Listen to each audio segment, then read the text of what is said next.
नमस्कार दोस्तों, एक समय पे सिल्वर स्क्रीन के सुपरस्टार रह चुके पवन कल्याण आज के दिन भारत के पॉलिटिकल स्फीयर के भी एक सुपरस्टार बन चुके हैं। जब से पवन कल्याण ने अपने पॉलिटिकल जर्नी की शुरुआत की है, तब से उन्होंने आंध्र प्रदेश की पॉलिटिक्स को हिला के रख दिया है। आज आप भारतीय जनता पार्टी और टीडीपी को साथ में एक मंच पे खड़ा हुआ देखते होंगे, लेकिन इनको साथ लाने में सबसे बड़ा हाथ पवन कल्याण का ही रहा है। आपको विश्वास नहीं होगा, 2019 में पवन कल्याण की पार्टी ने सिर्फ और सिर्फ एक सीट जीती थी आंध्र प्रदेश में, और पवन कल्याण खुद 2 सीट से हार चुके थे। वही पवन कल्याण आज चंद्रबाबू नायडू को भारत का किंग मेकर बना पाए हैं। ये कहानी है एक ऐसे पॉलिटिशियन की जिसने कभी भी हार नहीं मानी और हमेशा लोगों के साथ खड़ा रहा। इस वीडियो में हम ये देखेंगे कि क्या पवन कल्याण आंध्र प्रदेश के अगले चीफ मिनिस्टर बन सकते हैं और क्या वो भविष्य में भारत के अगले प्रधानमंत्री बन सकते हैं। तो चलिए शुरू करते हैं इस वीडियो की। दिखता है नहीं पवन, ये पवन नहीं आंधी है। पुनिदल पवन कल्याण अने नेनु शासनम द्वारा निर्मितమైన 2 सितंबर 1968 को पवन कल्याण जी का जन्म आंध्र प्रदेश के बपातला में हुआ था। पवन कल्याण के पिताजी पुलिस में थे, तो वो बचपन से ही बहुत ही ज्यादा स्ट्रिक्ट थे। बचपन से ही पवन कल्याण के पिताजी ने पवन कल्याण और उनके भाई चिरंजीवी को डिसिप्लिन बहुत अच्छी तरीके से सिखा के रखा था। अभी मैंने चिरंजीवी का नाम लिया, जी हाँ, ये वही सुपरस्टार है जिनकी मूवीज आपने बार बार देखी होगी। बचपन से ही पवन कल्याण को पढ़ाई का बहुत ज्यादा शौक था। वो कभी भी एक पॉलिटिशियन नहीं बनना चाहते थे, ना ही वो कभी एक एक्टर बनना चाहते थे। पवन कल्याण बचपन से ही एक सोशल वर्कर बनना चाहते थे। वो सोसाइटी में एक चेंज लाना चाहते थे। आज भी पवन कल्याण मल्टीपल इंटरव्यूज में ये बात बताते हैं कि बचपन में जब उनके टीचर्स उनको कुछ गलत बता दिया करते थे तो वो तुरंत ऑब्जेक्ट किया करते थे, यानी कि हमेशा वो गलत के खिलाफ बोलते रहे थे बचपन से ही। समय आगे बढ़ता है और पवन कल्याण 8th क्लास में आते हैं। जब पवन कल्याण 8th क्लास में आ जाते हैं, उसी समय चिरंजीवी टॉलीवुड के एक बहुत बड़े सुपरस्टार बन जाते हैं। अब क्योंकि पवन कल्याण के बड़े भाई चिरंजीवी एक बहुत बड़े सुपरस्टार बन चुके थे, तो पवन कल्याण को स्कूल में उनके दोस्त चिढ़ाया करते थे कि तुम कुछ नहीं कर पाओगे, तुम कभी एक्टर नहीं बन पाओगे। लेकिन पवन कल्याण को इन सब चीजों से कुछ भी फर्क नहीं पड़ता था। पवन कल्याण को सिर्फ और सिर्फ लोगों की मदद करनी थी। लेकिन किस्मत ने पवन कल्याण के लिए कुछ और लिख रखा था। उनके किस्मत में लिखा हुआ था कि वो एक दिन टॉलीवुड में जरूर आएंगे और एक दिन वो सिनेमा इतिहास के एक बहुत बड़े एक्टर बनेंगे। और ऐसा ही होता है। 1966 में पवन कल्याण अपनी पहली मूवी करते हैं अपने भाई चिरंजीवी के साथ, और चिरंजीवी के वजह से ही और रातों रात पवन कल्याण टॉलीवुड के एक बहुत ही बड़े सुपरस्टार बन जाते हैं। वो टॉलीवुड में बड़ी बड़ी फिल्म करते हैं और अभी तक 10 ब्लॉकबस्टर से भी ज्यादा फिल्म वो कर चुके थे। अब समय आ जाता है 2007 का। बाकी साउथ इंडियन एक्टर जो कि बहुत ज्यादा फेमस हो जाते हैं, उनकी तरह ठीक उनके जैसे चिरंजीवी भी अपनी एक पॉलिटिकल पार्टी खोलना चाहते थे और उस पॉलिटिकल पार्टी का वो नाम रखते हैं प्रजा राज्यम पार्टी। बिना कुछ भी सोचे समझे पवन कल्याण तुरंत ही इस पॉलिटिकल पार्टी के यूथ विंग के लीडर बन जाते हैं और इसके बाद पवन कल्याण की एक पॉलिटिकल जर्नी की शुरुआत हो जाती है। लेकिन जैसे हमने हिस्टोरिकली देखा है, बहुत सारे साउथ इंडियन एक्टर अपनी पार्टी खोल तो लेते हैं, स्टार्ट तो कर लेते हैं, लेकिन वो बहुत ही गंदी तरीके से फेल हो जाते हैं। ऐसा ही कुछ चिरंजीवी के साथ होता है और 2011 में चिरंजीवी अपनी पार्टी को कांग्रेस के साथ मर्ज करके राजनीति छोड़ देते हैं और वापस एक्टिंग में चले जाते हैं। लेकिन पवन कल्याण को वापस एक एक्टर नहीं बनना था। उनको, जैसे मैंने पहले बताया, हमेशा लोगों के लिए काम करना था, तो वो एक पॉलिटिकल पार्टी अपनी भी खोलना चाहते थे। समय फिर आता है 2014 का। पवन कल्याण लोगों का हित करने के लिए और राजनीति में एक बहुत बड़ा नाम बनने के लिए अपनी एक पॉलिटिकल पार्टी की शुरुआत करते हैं, जिसका नाम होता है जनसेना पार्टी। 2014 वही समय था जो आपको याद होगा, भारत के पॉलिटिक्स में नरेंद्र मोदी जी एक बहुत बड़ा चेहरा बन के उभरे थे और ये चीज पवन कल्याण बहुत करीबी से जान रहे थे। पवन कल्याण को पता था अगर टीडीपी, जो कि आंध्र प्रदेश की सबसे बड़ी पार्टी थी, और पवन कल्याण की पार्टी जनसेना पार्टी वो भारतीय जनता पार्टी के साथ जुड़ जाएगी, तो ये इन दोनों पार्टीज के लिए और आंध्र प्रदेश के लिए बहुत ही बड़ी बात रहेगी।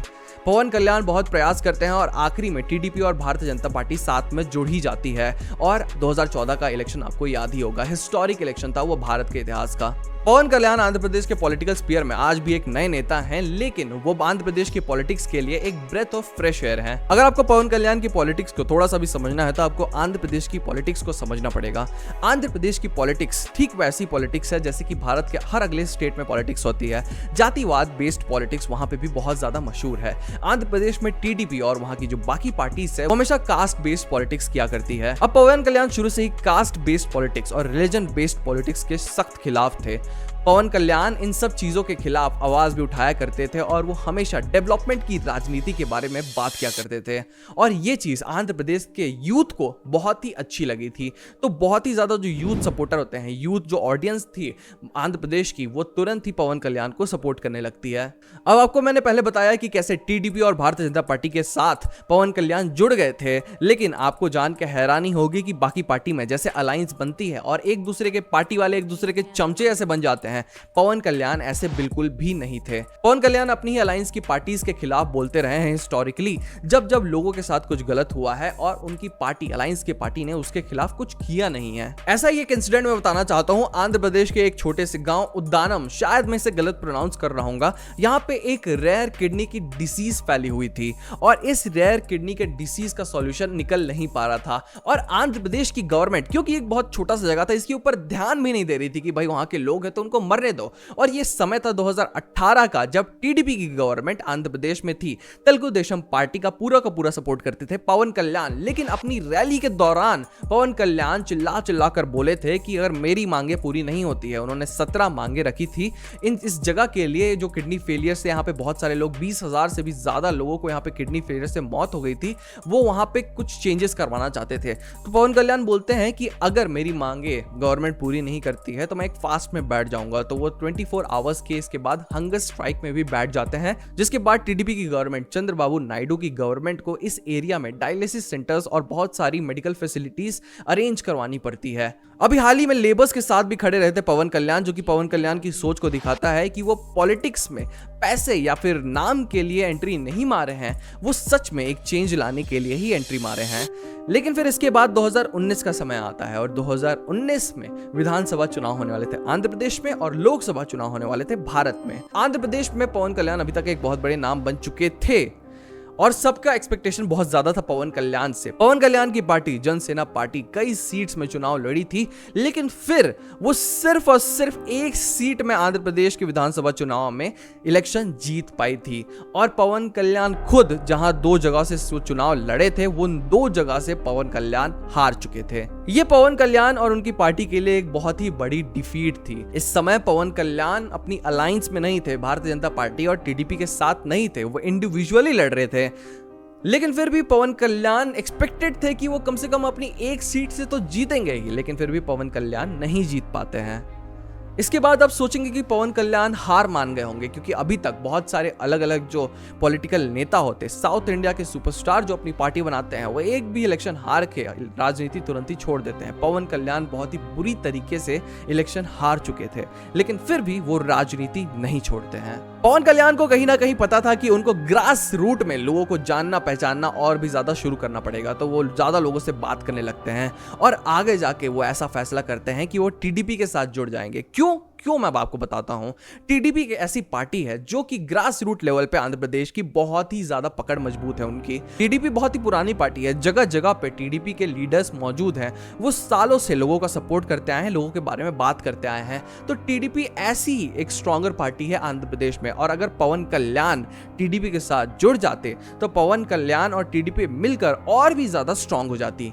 2024 का जनरल इलेक्शन और असेंबली इलेक्शन आने से पहले ही पवन कल्याण सोच चुके थे कि वो टीडीपी के साथ जुड़ेंगे, लेकिन 2023 का समय आता है और उस समय चंद्रबाबू नायडू को करप्शन के चार्जेस में जेल में बंद कर दिया जाता है। चंद्रबाबू नायडू के सपोर्ट में और उनसे मिलने पवन कल्याण अपने सपोर्टर्स के साथ जेल के बाहर पहुंचते हैं। उस दिन जो आंध्र प्रदेश में हुआ था, ये जो वीडियो आप अभी देख रहे हैं, वो आंध्र प्रदेश की पॉलिटिक्स को हमेशा के लिए बदल देने वाला था। पवन कल्याण के साथ लाखों की भीड़ चंद्रबाबू नायडू जिस जेल में बंद थे उसके बाहर पहुंच गई थी और वो सारे के सारे पवन कल्याण को सपोर्ट कर रहे थे।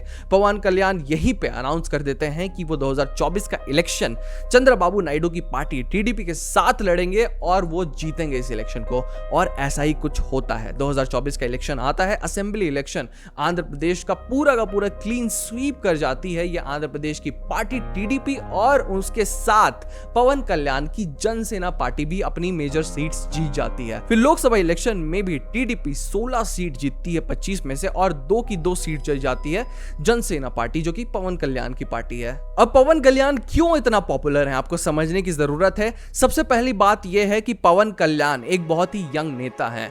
वो यंग लोग, यूथ लोग की एक आवाज बन सकते हैं, खासकर एक ऐसे जगह पे आंध्र प्रदेश में जहां पे कास्ट बेस्ड पॉलिटिक्स बहुत ही ज्यादा होती है। पवन कल्याण आज के दिन आंध्र प्रदेश के एक बहुत ही बड़े सुपरस्टार बन चुके हैं और पूरे देश में उनका नाम बहुत ही ज्यादा मशहूर हो चुका है। आपने एक वीडियो देखी होगी जहां पे चिरंजीवी और पवन कल्याण दोनों का हाथ उठा रहे हैं नरेंद्र मोदी जी। देखिए, ये कहानी एक पर्टिकुलर पॉलिटिकल पार्टी के बारे में नहीं है, एक ऐसे लीडर के बारे में है जिसने कभी भी हार नहीं मानी और हमेशा लोगों के साथ खड़ा रहा। आपने ऐसे कई लीडर्स को आज भारत में देखा होगा और उनका जो काम रहता है उसको पब्लिक को अप्रिशिएट करना ही चाहिए। एक ऐसे बहुत ही बेहतरीन लीडर हमारे देश में आज मौजूद हैं जिनका नाम है पवन कल्याण। और ऐसे कई लीडर्स को आप जानते होंगे जिन्होंने लोगों के लिए, लोगों की भलाई के लिए बहुत सारा काम किया है। आप उनका नाम हमें कमेंट सेक्शन में जरूर बताइए। वो कोई से भी पार्टी के हो, अगर वो अच्छा काम कर रहे हैं भारत में तो हम उनके लिए वीडियो जरूर बनाएंगे। और इस वीडियो में हम सिर्फ इतना ही बताना चाहेंगे पवन कल्याण के बारे में। आप क्या सोचते हैं, क्या पवन कल्याण भारत के अगले प्राइम मिनिस्टर किसी दिन बन सकते हैं, या वो आंध्र प्रदेश के आने वाले इलेक्शन में अगले चीफ मिनिस्टर का चेहरा बन सकते हैं? हमें कमेंट सेक्शन में ये बात जरूर बताइएगा। और आज की वीडियो में बस इतना ही, मिलते हैं अगले वीडियो में।